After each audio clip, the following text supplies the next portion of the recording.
Le côté bio, souvent, va coûter plus cher parce que c'est pas les mêmes modes de production, pas les mêmes modes de transport. Enfin, il y a plein de choses qui interviennent. Mais c'est pas comme ça qu'il faut faire, puisque en fait, nous, les alternatives qu'on propose, ou en tout cas ce qu'on essaie d'expliquer, c'est que c'est une consommation alternative. Donc ça veut dire consommer autrement. Donc c'est pas juste prendre les mêmes produits et acheter les mêmes produits en bio. C'est utiliser plus de produits bruts, c'est faire plus de choses soi-même, c'est moins de produits transformés, c'est plein de choses comme ça. Et quand tu fais ça, finalement, l'addition est pas forcément plus importante.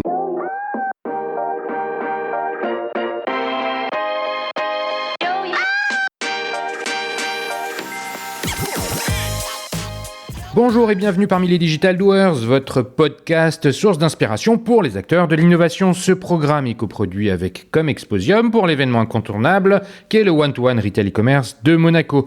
Je suis Cyril Duplessis, acteur du changement dans le digital depuis plus de 20 ans. Je donne ici la parole aux personnalités de notre écosystème en France, qu'ils soient prestataires, annonceurs, marques, retailers ou pure players.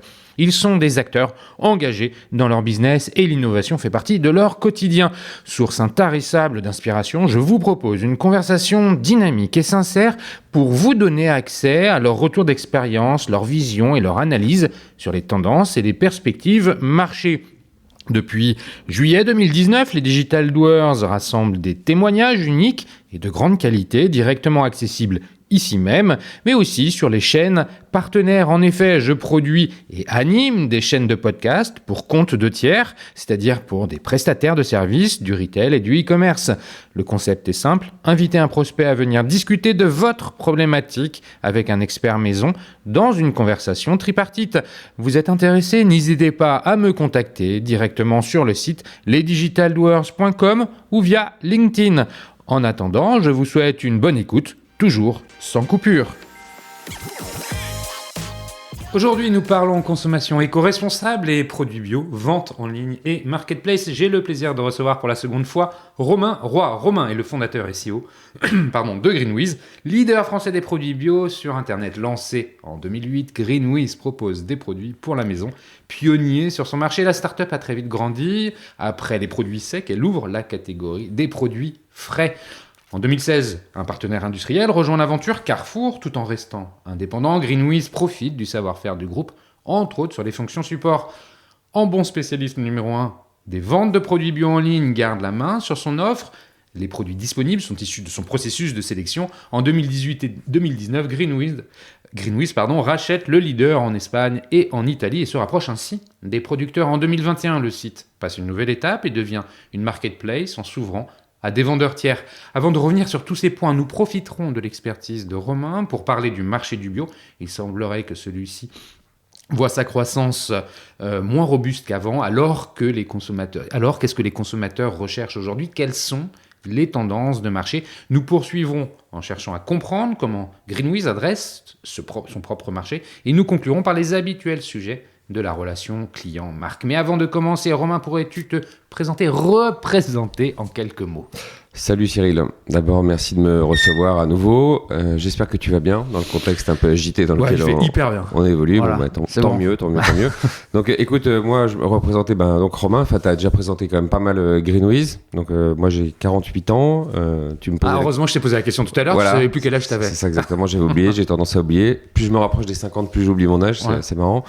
Donc 48 ans, 4 enfants, écoute j'habite sur les bords du lac d'Annecy, là où se trouve le siège de Greenwiz, et donc je dirige Greenwiz depuis, comme tu l'as mentionné, 2008. Rappelle-nous, parce qu'effectivement, tu l'avais déjà expliqué, mais peut-être que des auditeurs nouveaux n'ont pas encore écouté le podcast sur lequel tu es passé, l'épisode sur lequel tu es passé il y a 2 ans, quelque chose comme ça.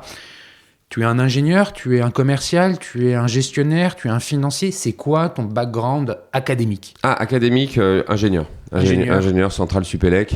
À l'époque, je savais pas si je voulais faire du business ou de la recherche, donc j'ai fait un DEA de physique quantique aussi à la fin.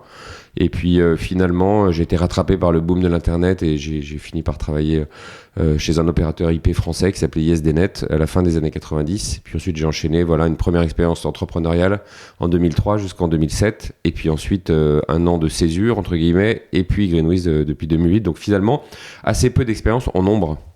Ouais, et alors ce qui est drôle, c'est que tu dis que physique quantique. Oui. De passer de la physique quantique au bio sur les bords du lac d'Annecy, c'est le grand écart. C'est génial. C'est le grand écart, je sais pas. Tu sais, a priori, c'est le grand écart. Quand t'es jeune, tu sais pas encore ce que tu veux faire. Mais t'es encore jeune. Moi, c'est un sujet qui m'intéressait. Et d'ailleurs, ce qui est drôle, c'est que par contre, c'est un sujet qui revient beaucoup à la mode, puisque avec l'ordinateur quantique, c'est des sujets. Tu vois, ça me permet de temps en temps d'essayer de lire un article sur l'ordinateur quantique. Donc, je comprends pas tout, évidemment, parce que c'est très compliqué, mais au moins, je comprends 10%. Quoi. Donc voilà, tu vois, comme quoi ces études n'ont pas servi à rien. Ça veut dire qu'un gars comme moi doit comprendre 0,1%. C'est compliqué, c'est compliqué. Greenwiz, tu lances ça donc il y a maintenant 14 ans, quelque chose comme ça, c'est ça? Voilà, le temps passe. Le temps passe. Raconte-nous quand même la motivation qui a été la tienne à lancer Greenwiz. Alors, effectivement, c'est des sujets qu'on avait quand même beaucoup débattu la première fois. Mais bon, je te le rappelle quand même. En fait, moi, je sortais encore une fois d'une première expérience entrepreneuriale que j'avais adoré le côté entrepreneur. Donc, je me disais, c'est ce que je veux faire plus tard.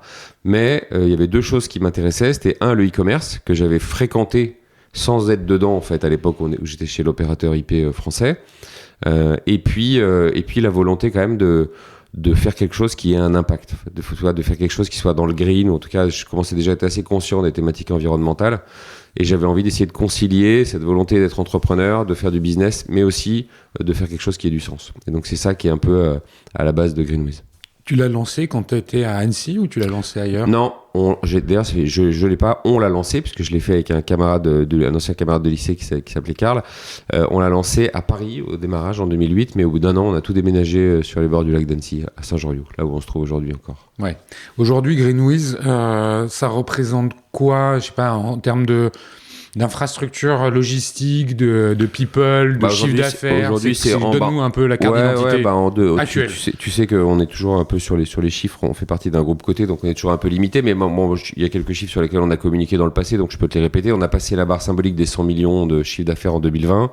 Aujourd'hui, on est 250 dans le groupe au total, dont à peu près une centaine de personnes en France et le reste dispatché entre nos 3 géographies à l'extérieur de la France, que sont l'Espagne, l'Italie et la Belgique. Ok. Et en termes de référence, j'avais retenu 30 000.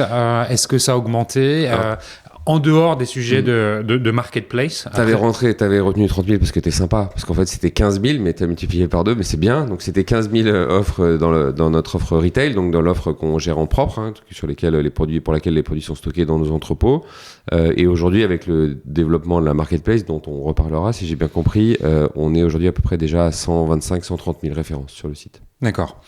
Le métier historique, il est toujours là. Est-ce que c'est forcément la vente de produits bio secs, puis le frais? Alors, je me souviens que la conversation qu'on avait eue, tu nous avais expliqué qu'effectivement, en termes logistiques, c'est pas du tout la même chose de vendre des produits secs et des produits frais, puisque la conservation des produits frais impose des conditions de stockage beaucoup plus drastiques, et tout le monde le comprend. C'est toujours... les métiers historiques importants en termes de volume de vente, ces catégories? C'est très important. Et figure-toi que le frais est, par exemple, l'année dernière, la catégorie qui a fait le plus de croissance. Donc, c'est vraiment le frais se développe beaucoup chez nous.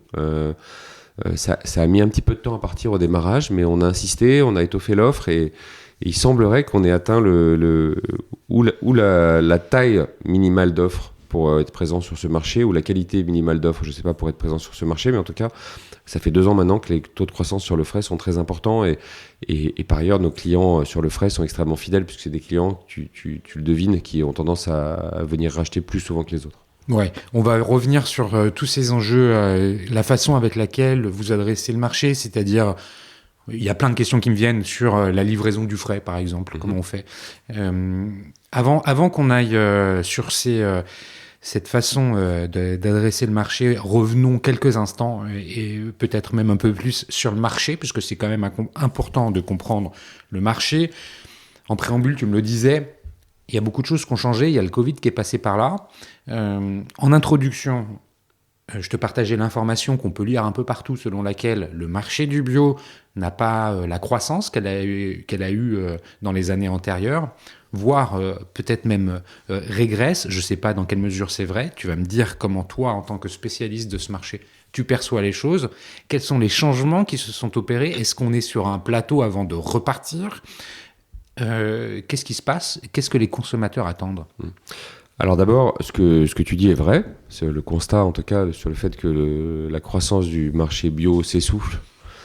C'est vrai, je le regrette d'ailleurs, hein, parce que je suis toujours totalement persuadé que l'avenir, c'est le bio, hein, notamment dans l'alimentaire, et qu'il faut vraiment que ce soit un mode de production qui se généralise, parce qu'il y a des impacts sur l'environnement qui sont considérables quand on produit en conventionnel, entre guillemets, ou de manière industrielle. Donc d'abord, je le regrette. Ensuite, les explications, écoute, c'est compliqué de donner des explications qui soient parfaites, dont on soit sûr qu'elles sont absolument justes. Moi, je vois 2 grands facteurs, peut-être 3. Le premier facteur, c'est que il y a quand même, qu'on le veuille ou non, un réel problème de pouvoir d'achat aujourd'hui, qui s'est installé depuis la pandémie, la crise économique qui en a suivi. Aujourd'hui, le pouvoir d'achat est un élément vraiment essentiel de la situation économique, et malgré tout, malgré les efforts qu'on peut tous faire dans ce domaine-là, c'est encore un mode de consommation qui au moins est perçu comme étant plus cher qu'une alimentation conventionnelle, entre guillemets. Donc ça joue forcément sur l'appétence des clients pour ces rayons-là ou pour ce type de magasin. Je pense que c'est une explication. Ça veut dire que la croissance était tirée par des consommateurs nouveaux du bio et qui s'en désintéressent, c'est-à-dire quelque part le consommateur bio à l'origine était plutôt dans les CSP+, enfin des gens avec des pouvoirs d'achat assez élevés. Et j'ai l'impression, et ça c'est plus un sentiment, si j'ai pas de chiffres, tu vas me dire si je me trompe ou pas, qu'il y a eu un élargissement de la base de consommateurs, c'est-à-dire qu'on a touché des consommateurs qui, à l'origine, n'étaient pas forcément économiquement cibles, mais la distribution, les distributeurs, les producteurs ont permis de rendre accessible plus de produits bio à un plus grand nombre, et que c'est peut-être l'élargissement de cette base-là, c'est-à-dire ces nouveaux consommateurs qui, aujourd'hui, se désintéressent. Je sais pas, honnêtement, c'est difficile sans études à l'appui de faire des conclusions comme ça. Il y a un point sur lequel je veux revenir qui me semble important, c'est pour ça que je te disais que c'est une consommation qui est perçue comme étant plus chère, parce que nous, on défend ça depuis très longtemps. Si les gens font des comparaisons entre une consommation conventionnelle et une consommation bio, en prenant exactement les mêmes produits et en regardant le côté pas bio, côté bio, qu'est-ce qui coûte le plus cher, évidemment, le côté bio souvent va coûter plus cher parce que c'est pas les mêmes modes de production, pas les mêmes modes de transport, enfin il y a plein de choses qui interviennent.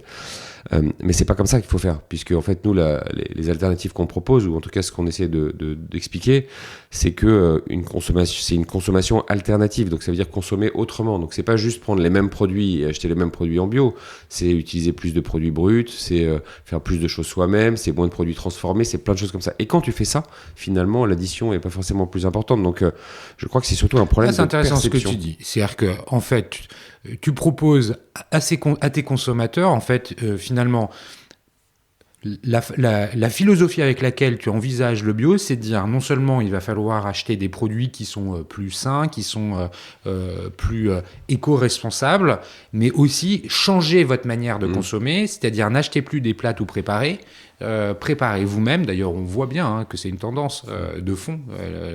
L'attrait aussi que les consommateurs ont pour la préparation de produits et fait maison. Donc toi, en fait, ce que tu es en train de dire, finalement, en participant à l'ensemble de cette espèce de chaîne de préparation autour de la nourriture, oui, effectivement, un produit de façon unitaire va coûter plus cher. Un concombre bio coûtera plus cher un concombre standard, comme on dit, non bio, conventionnel. Voilà, je crois que c'est le mot que tu utilises. En revanche, si vous changez l'ensemble de la chaîne de production de repas, là, vous allez vous y retrouver. Oui, alors avec 2 petites précisions d'abord, mais qui sont importantes pour moi. La première, c'est que tu utilises l'impératif quand tu décris ce que je dis aux clients, ce qu'on fait pas nous, parce que justement, on se pose pas du tout en donnant de leçons. Donc c'est pour ça que je te parlais de propositions d'alternatives. T'as raison de me corriger. On essaye de montrer qu'il existe d'autres façons de consommer, etc., mais sans évidemment ni culpabiliser ni imposer des choses. Premier point. Deuxième point, je reviens à ce que tu disais au tout début de l'analyse sur le bio. Si je te précise cet aspect sur le côté que c'est une perception du fait que ça coûte plus cher une consommation bio, c'est parce que je suis pas complètement d'accord sur ton analyse. Je pense que dans les consommateurs du bio, il n'y avait pas que des CSP+, et qu'il y avait aussi toute une catégorie de gens très engagés qui avait justement une consommation alternative, entre guillemets, hein, sans que ça fasse... voilà, et qui n'étaient pas forcément des CSP+. Maintenant, par rapport à l'érosion de la croissance du bio, il y a un deuxième facteur qui est capital. Ouais. C'est aussi qu'il y a eu une multiplication de labels qui sont venus tromper, entre guillemets, le consommateur, haute valeur environnementale, je sais pas, il y en a des dizaines, et qui sont venus semer le trouble un peu et le doute dans l'esprit du consommateur. Et si tu veux, aujourd'hui, c'est plus compliqué, tu vois, de s'y retrouver. Là où avant, à une époque, c'était finalement assez simple, tu avais ce label, cette labellisation bio qui était forte et qui permettait aux gens de, tu vois, voilà, voilà. Maintenant, tu es un consommateur lambda peu éduqué ou peu au courant de ces sujets-là, bah tu peux, voilà, tu peux être un peu confus parce que il y a plein de labels. Voilà, il y a plein de labels. Donc ça joue aussi, tu vois, dans une certaine confusion. Tu dis donc 2 points. Attends, je reviens dessus pour bien que ce soit clair. Il y a une question du pouvoir d'achat. C'était le premier argument que tu as évoqué. Le second, c'est une confusion finalement de l'offre. Avec beaucoup de labels. Beaucoup de labels, donc un manque de lisibilité dans les rayons, hein, c'est voilà, pour les consommateurs. Exactement. Et le troisième point sur lequel je voulais également insister, c'était le fait que déjà, il y a une multiplication du nombre d'acteurs aussi, hein, faut pas oublier ça. Et aussi le fait que malgré tout, avec cette pandémie, tu as quand même un certain nombre de nouveautés en termes de consommation qui sont apparues ou qui sont renforcées. Je parle du local. Tu vois, je pense qu'il y a beaucoup de gens qui se sont mis à aller acheter dans les AMAP, à acheter près de chez eux, voilà. Ce qui est bien en soi, hein, si tu veux, mais simplement là où peut-être à une époque la consommation bio, le fait d'aller dans une enseigne de distribution spécialisée, c'était un peu le Graal de quand tu voulais consommer responsable et autrement, peut-être qu'aujourd'hui ça s'est aussi un petit peu diversifié et que si tu veux la somme de tous ces facteurs explique le tassement de cette croissance-là. Encore une fois, je le dis sans aucune certitude, c'est mon analyse de la chose. J'ai pas de data aujourd'hui qui me permettent de confirmer ça de manière certaine. Malgré tout, tu es sur un point d'observation intéressant. Tu adresses ce marché-là. Ce que je retiens dans ce troisième argument, c'est que finalement, consommer local donne un sentiment d'être éco-responsable, puisque la laitue que tu vas acheter, elle aura été produite dans la plaine de Montesson qui se trouve à 10 bornes de Paris. Mais ça ne veut pas dire qu'elle est bio. Ça veut pas dire qu'elle est bio. Attention, je critique pas non plus le consommer local, parce que derrière le consommer local n'est pas égal bio. Non, pas égal. Voilà. Mais après, dans le local, tu peux avoir la notion de circuit court qui est très intéressante, qui peut avoir un impact environnemental très fort. Donc le local, c'est pas mal hein, de consommer local. Mais tu n'opposes pas, j'ai bien compris, mais c'est une réalité qui n'est pas inintéressante à rappeler. Je ne peux pas m'empêcher de te poser la question sur les sujets de pouvoir d'achat. Revenir sur le premier. Aujourd'hui, on voit bien qu'on enregistre là, on est le 25 mars 2022. Le litre d'essence, il est à 2,40. Clairement, ça pose des questions pour une immense majorité de Français aujourd'hui de circuler. On peut se raconter ce qu'on veut, mais la majorité des Français, ils remplissent le réservoir d'essence de sa voiture quand il peut, quand il en a besoin, et souvent pour aller travailler. Ça vient gréver quand même du pouvoir d'achat, auquel on peut rajouter les sujets plus larges d'énergie, sur le chauffage. Voilà, je lisais un article hier au UK, il y en a qui refusent dans la banque alimentaire de prendre des pommes de terre parce que à cuire, ça consomme trop d'énergie. Enfin, il y a des questions qui sont quand même qui nous semblent surréalistes aujourd'hui, qui sont posées dans les économies ultra développées dans lesquelles on vit. Est-ce que ça, c'est source d'inquiétude ? J'imagine, oui. Est-ce que ça va avoir un impact fort selon toi ? Est-ce que ça l'a déjà ? Oui, ça l'a déjà. Enfin, tu vois bien la consommation. Enfin, je veux dire, en ce moment, on voit bien qu'on est quand même dans une crise du pouvoir d'achat. Après, nous, on en tire 2 conclusions. La première, c'est que notre rôle, notre devoir entre guillemets de distributeur, c'est de répondre à ces problématiques de pouvoir d'achat. Donc, pour faire ça, on a lancé un certain nombre d'initiatives économiques pour aider nos clients. Donc, on a lancé une catégorie de prix engagés sur lesquels on est vraiment presque avec 0 marge, hein, si tu veux, et on rogne sur nos marges. Hein. C'est pas parce qu'on a mis la pression sur nos fournisseurs, tu nous connais, c'est pas la manière dont on envisage nos relations avec nos fournisseurs. Donc, on a fait cette offre de prix engagés. on est extrêmement agressif sur les promotions. Enfin, là, le mois de février, c'était le mois du pouvoir d'achat chez nous, tu vois, qui s'appelait carrément comme ça, avec une succession d'opérations pour essayer de rendre la nourriture bio plus accessible. Tu sais que c'est notre combat depuis 14 ans, de rendre la consommation bio et responsable plus accessible, mais là, ça a pris une tournure particulièrement forte. Donc nous, on a fait les efforts économiques, si tu veux, pour accompagner nos clients dans ce moment. Ça, c'est ce que j'ai envie de te dire, c'est du court terme, c'est une réponse court terme, court moyen terme. J'espère que ce sera plutôt court que moyen, que les choses reviendront à la normale. Et après, ça nous questionne quand même, et c'est un sujet que j'ai envie d'aborder, et je te l'ai dit en amont, et on en reparlera plus tard, ça nous questionne quand même sur la manière dont nos modèles économiques vont évoluer dans le futur, parce qu'à un moment donné, la crise climatique va s'amplifier, parce qu'à un moment donné, cette problématique du coût de l'énergie sera sûrement encore plus forte qu'elle l'est aujourd'hui, et qu'est-ce que deviennent nos modèles économiques quand il n'y a plus d'énergie fossile, ou quand l'énergie fossile est tellement chère que c'est plus accessible. Enfin, tu vois, ça pose plein de questions. Donc ça a engendré chez nous aussi beaucoup de réflexions sur la manière dont on doit faire évoluer nos modèles économiques dans les prochaines années. On va y venir parce que c'est passionnant. Avant d'y venir, juste avant qu'on y vienne, je mets pas entre parenthèses cette question-là pour la fin de notre conversation. J'ai envie qu'on l'aborde assez rapidement parce qu'elle est clé, avant que tu rentres plus dans le détail. Mais aujourd'hui, le consommateur, ce qu'il attend pour finir sur le marché, c'est quoi ? C'est une question de prix ou est-ce que c'est aussi autre chose ? Bah enfin, ça dépend par rapport à quoi. Enfin, si tu me parles de pouvoir d'achat, oui, donc, enfin, c'est autre chose. Nous, le consommateur qui vient chez nous, il attend quoi ? Il attend d'abord de la qualité. Donc, il vient chez nous parce qu'il sait qu'on vend de l'alimentation bio, de circuits de distribution spécialisés, donc avec un niveau de qualité très important. Il sait qu'on vend des produits responsables, ou il connaît notre ADN, il connaît nos valeurs, il connaît la manière dont on sélectionne les produits. Donc, évidemment, quand il vient chez nous, il attend ça. Mais il attend aussi, à cause des problématiques de pouvoir d'achat, qu'on soit capable de faire ça et de lui vendre ça au prix le plus abordable possible pour lui. Et puis ensuite, après, il y a plein d'autres choses qui sont liées au e-commerce ou au commerce traditionnel. Il attend qu'on s'occupe bien de lui, qu'on le fidélise. Enfin, toutes les attentes classiques d'un client. Il attend que le service soit délivré de manière impeccable. Voilà, il a des attentes de clients normaux. Mais par rapport à la discussion qu'on vient d'avoir sur le climat spécifique à l'heure actuelle, évidemment, il attend en ce moment beaucoup le fait d'avoir des produits à un prix abordable. Bien sûr. Est-ce que je sais plus si je le disais en introduction, si c'était avant que l'enregistrement commence, qu'on en discutait. Aujourd'hui, chez Greenwiz, il y a plusieurs produits, il n'y a plus que la catégorie, grâce à la marketplace.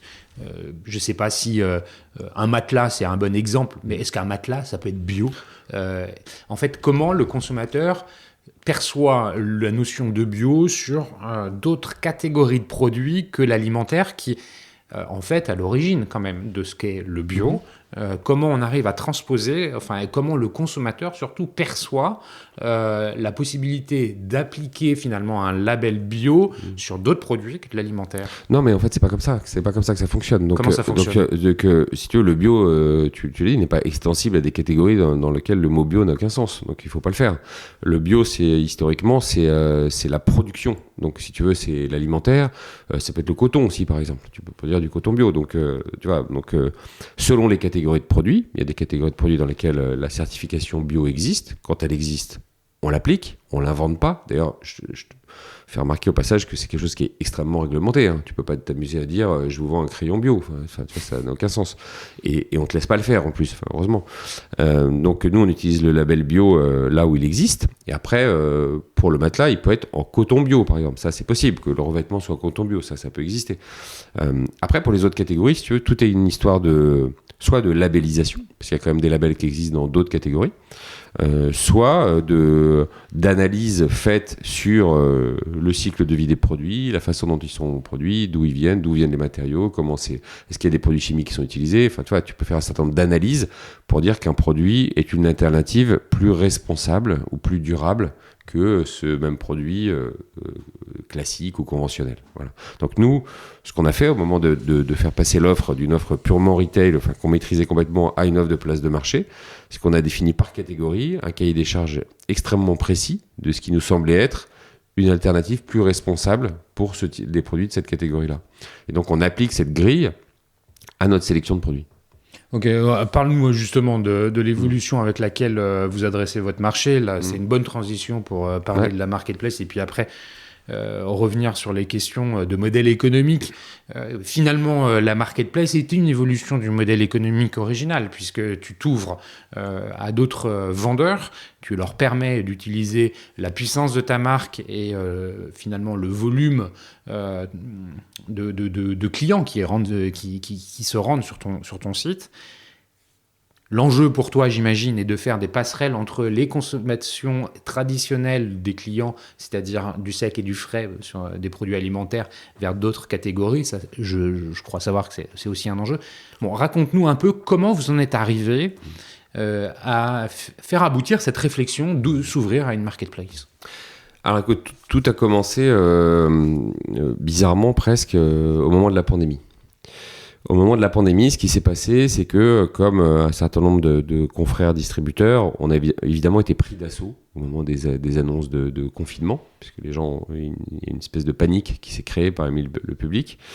Donc, nos ventes ont explosé. Et c'est pour ça que je te dis bizarrement, parce que quelque part, si tu veux, on pourrait conclure de ça, très bien, notre modèle est parfait, continuons à vendre ça, puisque nos ventes explosent, c'est génial. Mais en fait, rapidement, quand la pandémie, les confinements ont commencé à durer, on s'est dit deux choses. D'abord, on s'est dit, finalement, on est perçu par nos clients, on s'en rendait compte pendant la pandémie, comme un peu un gage de qualité, comme un peu une espèce de référence dans laquelle ils pouvaient avoir confiance au moment de venir chez nous pour acheter des produits. Excuse-moi. Et donc, on avait aussi des clients qui, à ce moment-là, pendant la pandémie, nous disaient c'est dommage que vous ne vendiez pas aussi d'autres catégories de produits, parce que pour moi, c'est simple, je viens chez vous, j'ai confiance, et donc j'aimerais bien acheter d'autres catégories de produits.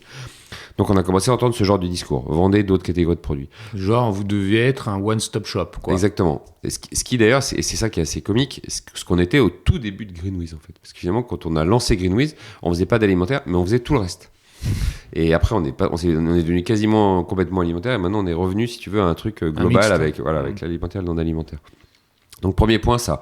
Deuxième point, on a quand même commencé à sentir les prémices du fait qu'il y allait avoir un problème de pouvoir d'achat, que la croissance du marché bio allait commencer à ralentir. Et donc, on s'est dit, il faut qu'on trouve des relais. Et donc, le fait d'ouvrir d'autres catégories, c'était un relais évident de croissance. Le troisième point, c'est que cette pandémie, elle nous a beaucoup questionné sur notre raison d'être, ce qu'on était, ce qu'on voulait faire demain.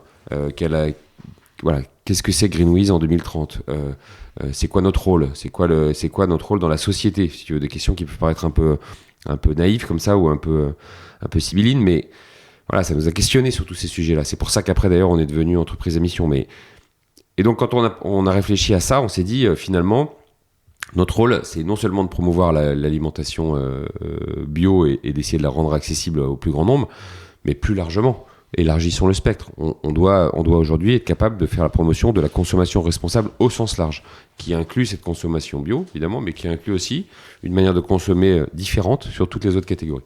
Une fois qu'on s'était dit ça, on s'est dit, donc, il faut qu'on ouvre, conclusion de tout ça, il faut qu'on ouvre des nouvelles catégories.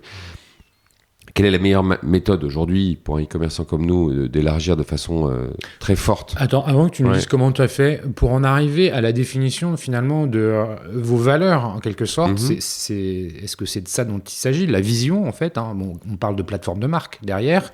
On parle de raison d'être. De raison d'être. Vous vous êtes fait accompagner, ça a été quelque chose qui a été fait en interne tout seul. Comment on arrive à finalement établir cette raison d'être qui est hyper structurante, parce que c'est quand même la base de la suite de l'histoire. Alors, d'abord, on a été aidé, évidemment. On s'est appuyé d'une part sur la communauté des entreprises à mission, qui regroupe toutes les entreprises à mission et qui est dirigée de main de maître par un certain nombre de personnes et qui donne beaucoup d'infos, qui aide beaucoup les entreprises qui sont sur ce chemin. Ensuite, on s'est fait accompagner par un cabinet spécialisé qui est situé près de chez nous, qui s'appelle Mountain Path, qui est dirigé par un ancien patron du PGHM, des PGHM de France, le PGHM, peloton de gendarmerie de haute montagne, les sauveteurs en montagne, et qui aujourd'hui et qui mélange donc c'est ce type de profil avec des gens très business et qui donc réussit à faire des parallèles entre la montagne et l'entreprise. Alors ça paraît un peu bizarre comme ça, mais non, du coup, je vois bien le parallèle. Et du coup, ceux qui sont très forts dans la manière de d'organiser des réflexions en interne, etc. Donc eux, ils nous ont accompagnés pour le process, et après, ça a été un process à la fois itératif et collaboratif, donc qui a impliqué toute la boîte, avec des groupes de parole, les gens, on les a fait s'exprimer, on a écouté ce qu'ils pensaient, de qui on était, qu'est-ce qu'on devait être demain, et tout ça a mûri pendant pratiquement 1 an, avec des étapes différentes, et à la fin de tout ce process, on a défini notre raison d'être. Voilà. Donc, c'est intéressant que tu l'expliques, parce que ce que j'aime bien, c'est être concret, et c'est un vrai travail, en fait. Tu l'as dit, travail, ouais. C'est collaboratif, itératif, et ça dure sur 1 an. Et il y a probablement une personne en interne qui était plus responsable qu'une autre pour organiser tout ça. En fait, il y avait donc le cabinet que j'ai cité qui travaillait, et puis ensuite nous on avait un groupe en interne qui gérait ça également, en collaboration avec eux. Ce qui est intéressant dans le fait que le process soit itératif et collaboratif, c'est que t'emmènes tout le monde. Et c'est bien ça le principe de la raison d'être, c'est de trouver un cap, une espèce de colonne vertébrale, si tu veux, autour de laquelle l'activité de l'entreprise peut s'organiser. Et il faut que cette colonne vertébrale, elle soit partagée par tout le monde. Et dans le cadre, tu vois, dans le contexte dans lequel on évolue aujourd'hui, d'incertitude, de probables mutations à venir de nos modèles économiques, etc., avoir cette colonne vertébrale fixée et partagée par tous, c'est quelque chose d'incroyable. Enfin, tu vois, c'est une vraie force pour l'entreprise. Ouais, c'est un vrai asset pour l'entreprise. Exactement. Donc, une fois que cette raison d'être, je t'ai coupé, est définie, tu viens de nous expliquer comment elle est née, vous changez, vous évoluez, et donc la marketplace arrive.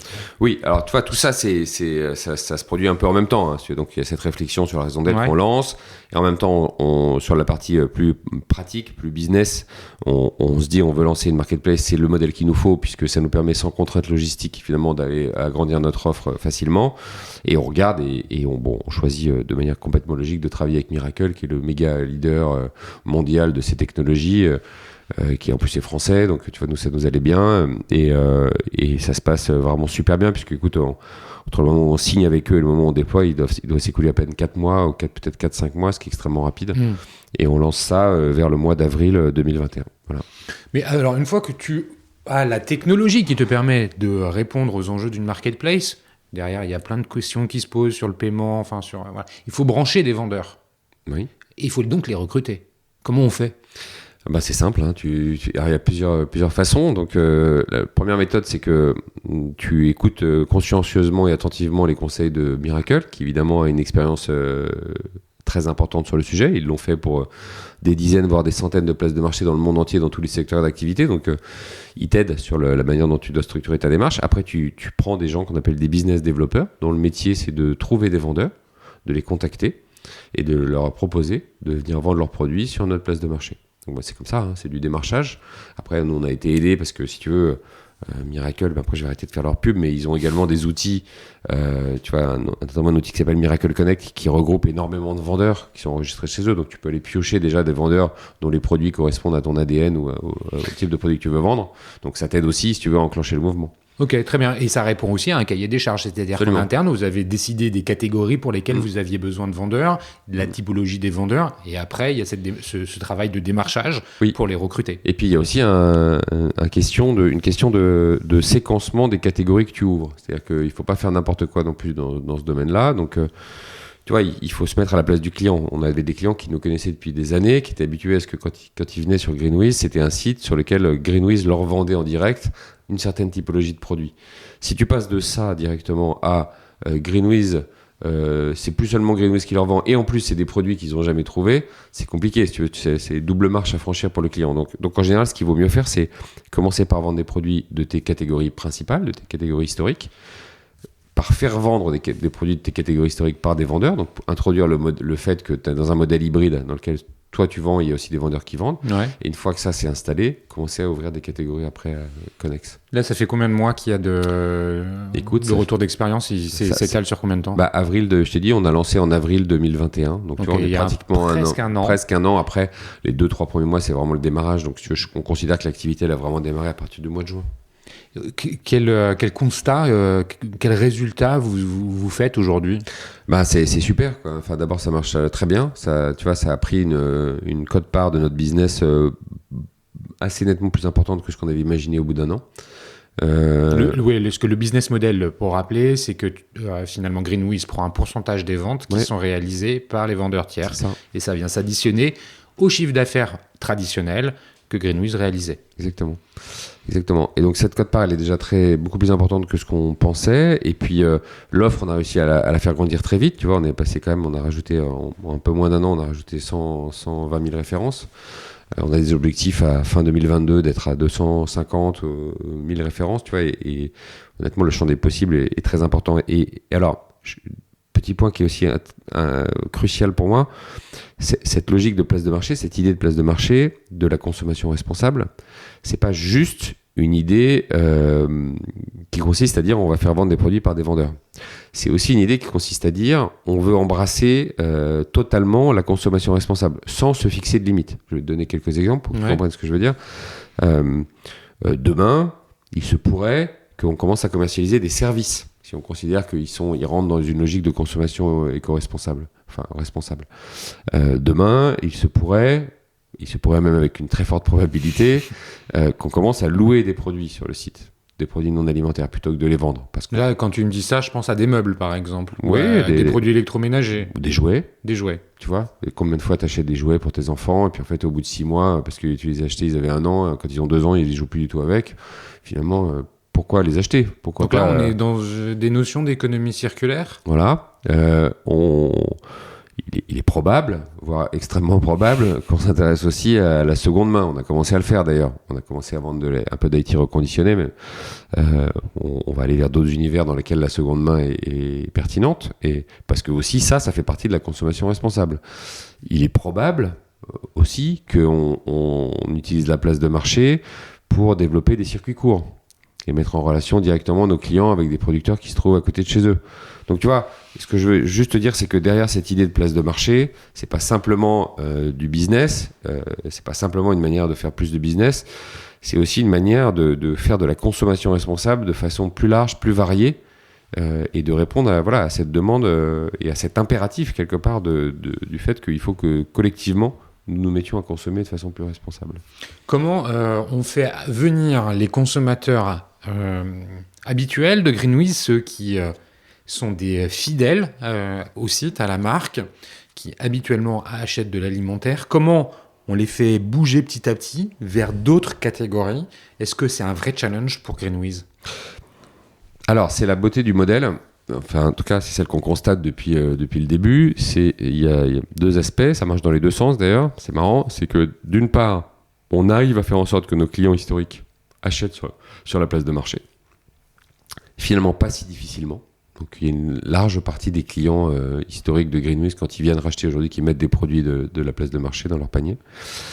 Et encore mieux, les gens qu'on va chercher sur les thématiques de la place de marché, donc c'est-à-dire sur des catégories qu'on ne faisait pas avant. Donc là, tu parles des sujets d'acquisition. D'acquisition, exactement. Donc on va acquérir des gens sur des thématiques, sur des produits qu'on ne vendait pas auparavant. Donc finalement, des typologies de clients, des nouvelles typologies de clients, qui sont des gens qui ne venaient pas du tout.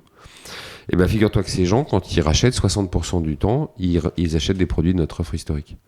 Okay. Donc ça veut dire que finalement, tu vois, c'est aussi une façon, et je trouve que c'est finalement une façon d'aller chercher des nouveaux clients, des gens qui ne seraient pas venus, ou qui ne venaient pas, en tout cas, avant, sur notre offre historique, de les faire rentrer chez nous dans notre univers de consommation responsable par un produit, et ensuite qui constatent que voilà, on est aussi un supermarché bio en ligne, qu'on a plein de produits et qui se mettent aussi à acheter ces produits-là. Donc pour nous, c'est super parce que tu vois, on a toujours eu ce problème de typologie de clients. Si tu veux, notre typologie de clients, elle a toujours été très marquée. Enfin, tu vois, c'est une typologie classique, on va dire, mais c'était un peu la femme de...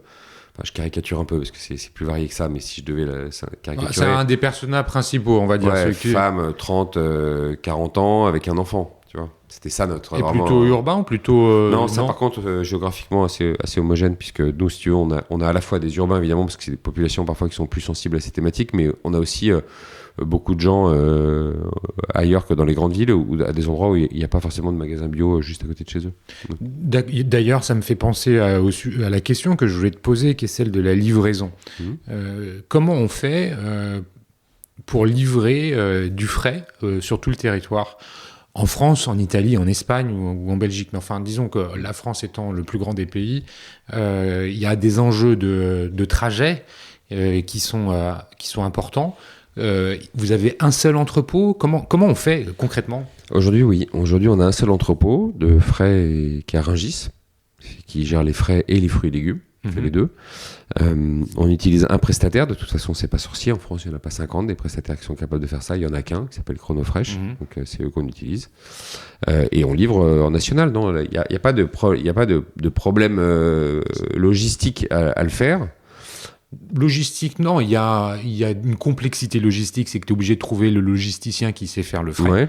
Ouais. Et après, ça, c'est un entrepôt qu'on gère en propre. C'est votre entrepôt et vous avez le transporteur qui sait faire le frais. Vous avez les mêmes types de prestats dans les autres pays ?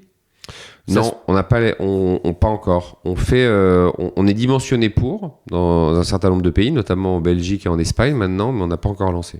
D'accord. Donc le frais, c'est vraiment français. Aujourd'hui, oui. D'accord. Et ça a vocation à devenir plus international ? Oui, alors après, on essaye toujours de pas, de pas imposer mécaniquement ce qu'on fait en France aux autres pays, parce qu'il y a parfois des différences culturelles dans les pays ou des différences de marché qui font que c'est pas pertinent. Et voilà, nous, à une époque, je te l'avais raconté, je crois, la première fois, mais quand en 2013, on avait commencé à vouloir aller par nos propres moyens à l'étranger, c'est typiquement le genre d'erreur qu'on avait fait à s'imaginer que ce qui marchait en France marchait à l'étranger. Et en fait, c'était pas du tout ça. Donc aujourd'hui, on écoute beaucoup les équipes des pays. C'est pour ça qu'on se précipite pas sur le frais, notamment parce qu'il y a des problématiques différentes selon les géographies.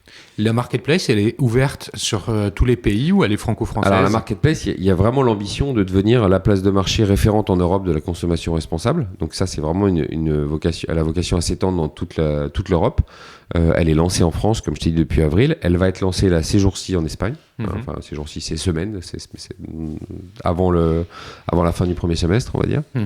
Et derrière, ça sera l'Italie, ouais. Donc oui, elle a vocation à s'étendre. Parce qu'en plus, une autre beauté du modèle, c'est que la manière dont on a structuré l'offre avec Miracle nous permettra d'échanger ou de faire des transferts de marchands d'un pays à l'autre. Alors, on le fera pas de manière trop forte, parce qu'évidemment, il y a des contraintes derrière de transport, etc., qui ne sont pas forcément compatibles avec notre impact environnemental et qu'on fait très attention à ça. Mais, tu vois, on ne s'interdit pas de penser sur des opérations ponctuelles, tu vois, pouvoir faire, je te dis n'importe quoi, mais la semaine de l'Espagne sur notre place de marché où on ramène les 3-4 meilleurs vendeurs de Ramon Ibérico bio, tu vois, de la place de marché espagnole, par exemple, tu vois, je dis n'importe quoi. Voilà. Ok, je comprends bien la démarche. Tu parlais justement de transport, tu parlais d'impact, d'entreprise à mission. Bon, bref, tu questionnais les modèles économiques. Effectivement, ils sont tous interrogés, que ce soit dans ton business et dans tous les autres. Comment tu nourris ta réflexion ? Où est-ce qu'elle en est ? Comment tu la partages ? Et peut-être que tu as plus de questions que de réponses, mais c'est quoi l'état de tes réflexions, justement ? Alors, il y a plusieurs niveaux. Le premier niveau, c'est l'entreprise à mission, dont je t'ai parlé tout à l'heure. Donc, tu sais que le principe de l'entreprise à mission, c'est que tu définis cette raison d'être, qu'ensuite, cette raison d'être, tu la déclines avec des objectifs associés à cette raison d'être, que ces objectifs ils sont statutaires, donc ils sont inscrits dans tes statuts, et qu'ensuite, tu formes un comité de mission externe, avec des parties prenantes, donc des fournisseurs, des assos, enfin des gens qui sont autour de toi, des concurrents même, que tu peux mettre, et qui sont chargés de vérifier que tu es bien engagé dans les bonnes directions sur tes différents objectifs de mission. Et ensuite, tu es contrôlé par un organisme tiers indépendant tous les 2 ans. Entreprise à mission, c'est pas la même chose que Bicorp. Non, c'est autre chose. C'est pas incompatible, hein, tu peux être les deux, mais voilà. Bicorp, nous, si tu veux, on a fait la démarche pour la France, en fait, jusqu'au bout. C'est-à-dire qu'on avait fini, on était prêt à être certifié.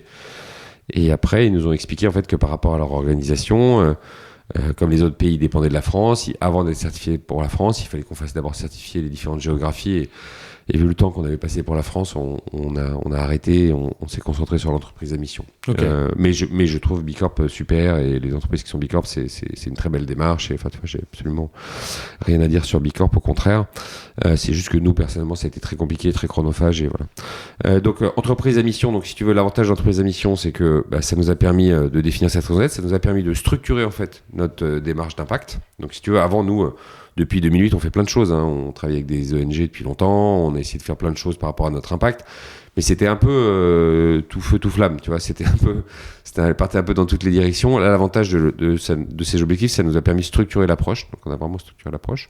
Ça, c'était la première marche, on va dire. La deuxième marche, c'est la claque climatique. Donc, c'est le fait de se dire, oui, bien sûr, on est conscient de ces problématiques depuis longtemps. C'est pour ça qu'on a monté Greenwiz.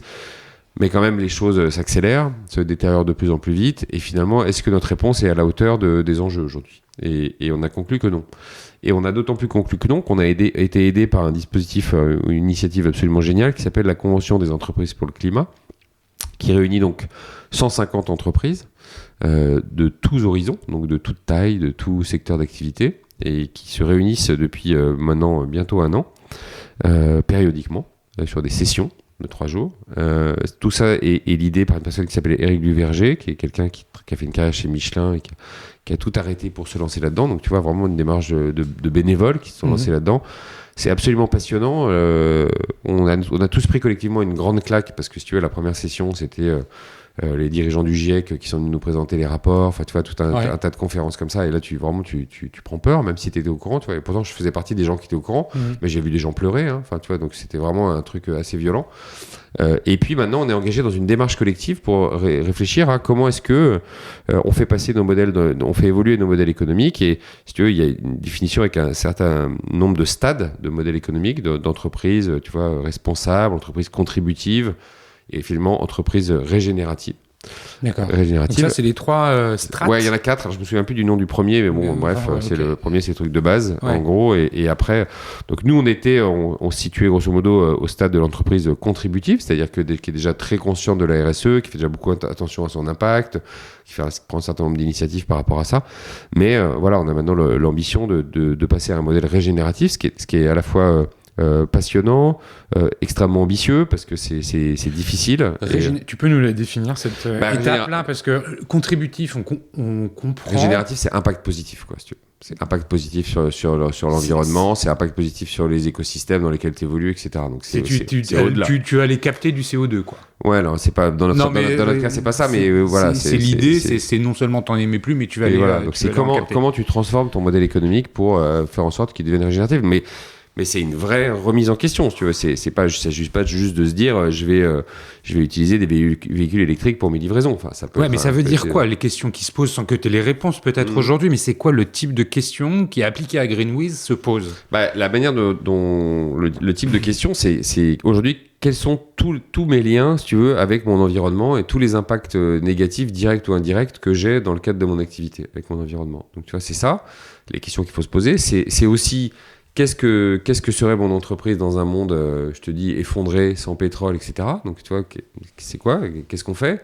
Et comment on se voit à horizon 2030, si tu veux, comment on se voit, avec quel type de relation avec nos parties prenantes et notre écosystème.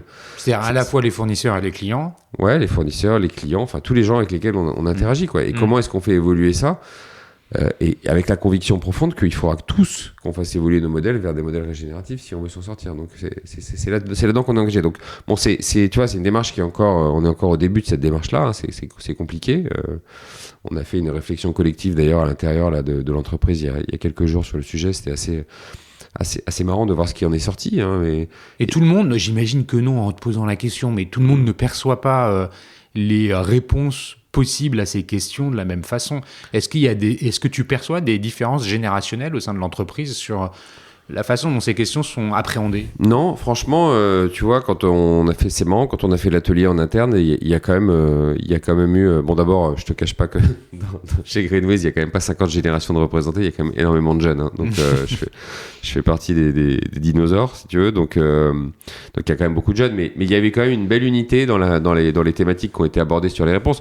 C'est un exercice qui est très dur, hein, quand tu demandes à des gens, on les a fait réfléchir pendant 2 heures sur qu'est-ce qu'est Greenwiz dans un monde effondré, qu'est-ce qu'on est en train de faire. Bon, tu vois, c'est très compliqué. Mais ce qui était intéressant, c'est qu'il y a des thématiques qui sont revenues auxquelles on pense beaucoup, nous aussi, sur l'éducation. C'est-à-dire, tu vois, à quel point est-ce qu'un acteur comme nous doit aussi avoir un rôle dans l'éducation. Ok, là je suis en train de comprendre ce que tu disais tout à l'heure. Pourquoi pas des services? Donc tu parles d'éducation, donc c'est-à-dire finalement, est-ce qu'on va pas avoir des notions de formation possibles autour des sujets de la durabilité? Peut-être. Est-ce qu'on ne doit pas aussi, si tu veux, arrêter d'envisager nos relations avec nos fournisseurs de cette façon-là? Est-ce qu'on ne doit pas se rapprocher de nos fournisseurs? Est-ce que finalement notre avenir, c'est pas des espèces de pôles dans lesquels on serait avec nos fournisseurs, avec les producteurs directement proches de la production, avec de la formation à côté, avec de la distribution. En fait, tu vois, il y a plein de questions qui se posent comme ça sur les modèles à l'avenir. Bon, encore une fois, je vais passer pour un illuminé si on continue trop longtemps sur le sujet, mais voilà, en tout cas, c'est des réflexions qu'on a par rapport à l'avenir et qui sont extrêmement enrichissantes pour toute l'entreprise et qui nous permettent d'avancer. Et après, il y a des sujets très concrets sur lesquels on bosse pour notre impact court ou moyen terme. Tu vois, en ce moment, par exemple, j'ai pris le projet en interne d'essayer de construire une solution de livraison qui soit totalement décarbonée. Construire une solution de livraison qui soit complètement décarbonée. Ça veut dire construire, c'est toi qui set up l'ensemble de la solution, tu t'appuies sur des partenaires. T'es obligé de t'appuyer sur des partenaires, ouais. Obligé de t'appuyer sur des partenaires. Donc j'ai pris mon bâton de pèlerin et je suis en train de regarder un peu, parce que tu comprends que ça passerait nécessairement par le train, donc par le fret ferroviaire, puis on veut un truc qui soit, moi je dis complètement décarboné, on pourra toujours me rétorquer que c'est pas totalement décarboné, mais je veux dire en tout cas largement décarboné. Voilà, très largement décarboné. Donc voilà, aujourd'hui je discute avec des gens du fret ferroviaire pour essayer de voir ce qui est possible de construire. Aujourd'hui les infrastructures sont pas faites pour ça. Elles sont faites essentiellement pour transporter des wagons complets de très gros producteurs. Mais c'est un vrai sujet à traiter, presque politiquement, si tu veux, quelque part. Il faudrait que le sujet soit traité. Mais... De la même manière que le transport fluvial doit être traité lui aussi, ouais. C'est ça ? C'est ça, mais sauf que le ferroviaire, si tu veux, il y a des avantages, parce qu'il y a déjà un réseau qui est existant, qui est avec un beau maillage. Il faudrait rajouter des dimensions de triage en fait qui sont pas aujourd'hui présentes, et puis faire en sorte qu'il y ait un service un peu à destination des distributeurs qui soit mis en place. Mais bon, on y travaille, c'est pas un truc en semaine, hein, c'est pas un travail en semaine, mais on perd pas espoir. Voilà. D'accord. Juste, avant qu'on passe là sur les sujets de la relation client, enfin ou de ce que la marque, comment la marque Greenwiz, parce que c'est un distributeur, c'est une marque aussi, et vous avez communiqué autour de ça dans le métro à Paris il n'y a pas très très longtemps encore. Tu viens de parler de l'ensemble des actions qui sont menées. Elles sont finalement menées avec une certaine discrétion. C'est pas un argument commercial et marketing qui est utilisé. C'est quelque part, finalement, les actions que vous mettez en place doivent transparaître et être interprété par vos consommateurs. Est-ce que c'est un peu juste ce que je dis ou c'est encore un peu... Non, c'est juste... Je te raconte juste une anecdote parce que ça fait toujours rire, parce que tu as parlé de la campagne dans le métro. En fait, c'est assez vieux, ça date de la pandémie. Mais ce qui s'est passé, figure-toi, c'est que... C'est vrai ? Ouais, mais attends, c'est assez vieux. Non, mais en fait, ce qui s'est passé, c'est qu'on était en campagne d'affichage dans le métro la semaine juste avant le confinement. Le premier, tu veux dire ? Le premier. En mars 2020. Oui, sauf qu'après, si tu veux, évidemment, tout le monde a arrêté de mettre des campagnes dans le métro parce que tout était fermé. Et donc, en fait, notre campagne est restée 6 mois. Donc, en fait, nous, on a payé une semaine d'affichage et pendant 6 mois, on a été sur les bus, sur les métros, etc. Génial. Ouais, c'est rigolo. À la fin, c'était presque pas bon parce que nos affiches étaient tellement vieilles qu'elles tombaient en lambeaux, si tu veux. Donc, ça a commencé voilà. En tout cas, bon, voilà, c'est une petite anecdote. Donc, par rapport au sujet de la com sur nos engagements, en fait, il y a deux choses. Bon, d'abord, historiquement, c'est vrai que moi, j'ai toujours été un peu gêné par ça parce que j'ai pas envie. Je fais pas nos engagements. On les fait pas pour communiquer dessus. On le fait parce que c'est des choses auxquelles on croit vraiment et parce que qui sont vitales pour nous et qui sont complètement intrinsèques et complètement liées à notre ADN. Voilà, qu'on a collé au corps, quoi. C'est vraiment des engagements qui nous tiennent à cœur. Donc, c'est pour ça qu'on les fait. Donc, après, à un moment donné, j'ai été rattrapé par un principe de réalité qui était le suivant. On était sur un marché dans lequel il y avait un certain nombre de concurrents autour de nous qui finalement faisaient beaucoup moins de choses, mais communiquaient beaucoup plus dessus. Et on s'est dit, c'est quand même injuste quelque part, si tu veux, parce que tu vois, finalement, nous... Et donc, on s'est dit, on va communiquer un petit peu. Donc, maintenant, on choisit très très. Ça veut dire que les consommateurs sont réceptifs à ce type de communication. Oui, bah forcément. Mais donc nous, si tu veux, on en parlait pas. Mais si tu creusais, tu pouvais savoir ce qu'on faisait. Mais tu vois, on l'utilisait jamais dans. Et donc après, il a fallu prendre des décisions sur quoi est-ce qu'on a vraiment envie de communiquer. Donc on a fait le tri. Hein, donc tu vois, typiquement tout à l'heure, je t'ai beaucoup parlé de raison d'être. On communique pas sur notre raison d'être. Pour moi, c'est vraiment un sujet interne. C'est un truc qui doit tu vois, mobiliser la boîte, mobiliser le staff. Tu vois, qui est un peu encore une fois notre colonne vertébrale. C'est pas un argument de vente. On dit pas, on est entreprise à mission. Enfin, tu vois, donc on dit pas. Non. Bon, voilà. La CEC, c'est pareil. Tu vois, c'est un engagement profond. C'est pas des choses sur lesquelles on a envie de communiquer. Alors je te dis, on communique pas. Oui, j'en parle sur LinkedIn, par exemple. Mais j'en parle sur LinkedIn parce que c'est un réseau. Oui, puis parce que parce que j'espère aussi un effet d'entraînement sur LinkedIn. Donc c'est une autre logique. Si tu veux. C'est pas que j'ai envie de. On est dans un milieu B2B. Je vais pas faire des ventes sur LinkedIn. Voilà, par contre, j'ai envie que des pairs voient ça et se disent tiens, ça peut être intéressant la convention des entreprises pour le climat. On va regarder aussi. Ou tiens, enfin, tu vois, ça par contre, ça m'intéresse. Donc voilà. Et après, par contre, il y a un certain nombre de choses sur lesquelles on a décidé de communiquer. Sur des engagements, sur notre travail avec les assos, enfin tu vois, bon, on communique sur un certain nombre de choses et surtout on communique sur notre raison d'être. Après, c'est pas sur notre raison d'être, sur notre offre et sur la manière dont on sélectionne notre offre et tu vois la qualité de notre offre. Après, la deuxième question qui se pose sur la com, c'est comment tu communiques sur ces sujets-là. C'est-à-dire, c'est des sujets qui sont graves, enfin tu vois, typiquement, c'est des sujets qui sont pas marrants, c'est l'urgence climatique, c'est tout sauf drôle. Comment tu communiques dessus? Donc, nous, on a toujours été historiquement dans une logique de se dire, on veut pas culpabiliser les gens, on veut pas on veut pas diaboliser, on veut essayer d'entraîner les gens avec nous, de proposer des alternatives, et faire en sorte que les gens les adoptent, parce qu'on est convaincu que plus on les amène à le faire par eux-mêmes, si tu veux, sans qu'ils aient l'impression qu'on leur impose, plus ça marche. Donc on était là-dedans, et c'est vrai que depuis l'année dernière, on a commencé à faire des campagnes télé un peu plus présentes, un peu plus massives, un peu plus visibles, en travaillant avec Rosa Paris, donc une agence qui nous accompagne sur ces sujets-là. Et eux nous ont également poussé, et ils ont raison, hein, on les en remercie, vers une communication humoristique, c'est-à-dire comment est-ce qu'on aborde ces sujets de manière humoristique pour essayer de marquer les gens, c'est-à-dire que les gens se souviennent des messages plus que d'une façon grave qui pourrait limite les effrayer et les détourner du message. Donc on a commencé à faire ça l'année dernière avec une première campagne, je sais pas si tu l'avais vu, qui s'appelait Man vs Wild, tu l'as peut-être vu, non? Oui. Voilà, avec un personnage un peu un hurluberlu qui passait son temps à prendre la tête à différents animaux dans la forêt en leur reprochant des comportements pas éco-responsables justement, et en disant que voilà, on préférait agir plutôt que parler, et que c'est ça qu'on voulait faire, et ce qui était un petit clin d'œil aussi par rapport au fait que pendant longtemps on n'avait pas communiqué justement sur nos engagements. Et là cette année on ressort une campagne dont on est hyper fier, qui est toujours dans la même veine humoristique, alors un univers totalement différent. Je vais pas te la spoiler avant, je vais te laisser la découvrir quand elle va sortir. Je pense qu'au moment où ça sera diffusé, elle sera déjà sortie, mais tu verras, c'est un ensemble de films absolument géniaux, de nouveau fait sous la houlette de Rosa, avec un réalisateur argentin qui s'appelle Augusto Jiménez, qui est fantastique, un des meilleurs d'ailleurs réalisateurs de pub du monde, enfin tu vois, qui a vraiment gagné plein de prix, etc.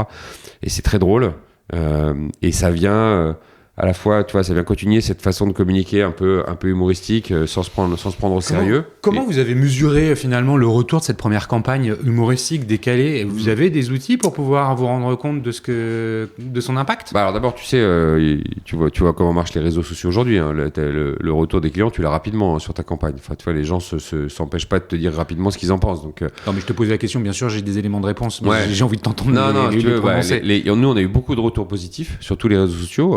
On a été très peu attaqué sur Twitter, tu vois, ce qui est un exploit d'être très peu attaqué sur Twitter. Il y a quand même une personne qui a réussi à nous reprocher un truc en nous disant que c'était scandaleux parce que la loutre qu'on mettait dans un lac à la fin, c'était une loutre de mer, il l'avait reconnue, et pas une loutre d'eau douce. Ouais. Et que donc c'était un peu dégueulasse pour les loutres de mer ce qu'on leur faisait, quoi. Donc voilà. C'était presque de l'humour, non? Non, lui c'était pas de l'humour, je crois. Mais voilà, bon, mais c'est le seul qui nous a reproché un truc. Globalement, sinon la campagne a été hyper appréciée. C'est une campagne qui a fait le tour du monde. Hein. On s'est retrouvé à la une des journaux américains, etc. C'était trop marrant avec cette campagne. Donc non, ça a super bien marché. Nous, après, on suit des indicateurs très matériels. Hein. On suit l'évolution de notre point de notre notoriété assistée. Donc, tu vois, des points de noto, combien de points de noto on gagne. Cette campagne nous a fait gagner de mémoire 35% de noto. Tu vois, donc c'était énorme. C'était un gros step. On a été beaucoup de visibilité avec cette campagne. Et on espère que la campagne qui arrive, ça sera pareil. On la double en plus d'un sponsoring de Top Chef qui commence début avril. Wow. Et puis voilà, là, on a pris vraiment un gros dispositif média. Et puis encore une fois, les films, moi, je suis complètement amoureux des films. Très cinématographiques, enfin c'est très beau. Ils sont destinés à la fois au support TV et au support web. Oui, il y a les deux. Ouais, il y a vraiment des passages télé et puis également c'est soutenu par de la VOL sur un peu tous les canaux de VOL classiques. Ouais. Pour finir sur la façon dont vous communiquez aux clients, est-ce que c'est ça finalement cette communication décalée qui est l'avenir de votre prise de parole auprès des consommateurs pour porter votre raison d'être de façon indirecte? Oui, en tout cas c'est le choix qu'on a fait d'être dans cette veine humoristique. Encore une fois, tu vois, cette veine humoristique, on l'utilise pour expliquer aux gens qui on est, expliquer aux gens qu'on est une alternative de consommation responsable et expliquer qu'il existe des solutions. Après, tu vois, on fait pas de l'humour sur l'urgence climatique. Enfin, tu vois, c'est autre chose. Donc, cette veine humoristique, on l'utilise. Et nous, de l'autre côté, on continue à bosser en interne et sans forcément communiquer dessus tous les sujets vraiment importants et vraiment structurants, quoi. Écoute Romain, je crois qu'on pourrait encore en discuter des heures carrées. C'est déjà fini là? Ça fait 1 heure là, ça fait 1 heure quasiment. Okay. Le temps passe vite. Ouais. Mais en même temps, c'est ton deuxième passage, tu fais partie des favoris, Romain. Okay. Merci beaucoup en tout cas merci à toi. Pour cette conversation de grande qualité. Merci à Comexposium, l'éditeur de l'événement One-to-One Retail e-commerce à Monaco, pour le support qu'elle apporte aux Digital Doers. Merci surtout à vous tous qui écoutez, qui êtes toujours plus nombreux. Si vous voulez communiquer avec Greenwiz ou Romain via LinkedIn, je pense que c'est le meilleur canal de communication. Ouais, ça marche bien. Sinon, vous pouvez envoyer vos messages que je passerai à Romain. Et merci encore pour votre fidélité, Romain. Écoute, je te souhaite un bon retour dans tes montagnes. Ouais, merci beaucoup. Dans tes Alpes. Merci beaucoup. Et puis je te dis à très bientôt. À bientôt, au revoir.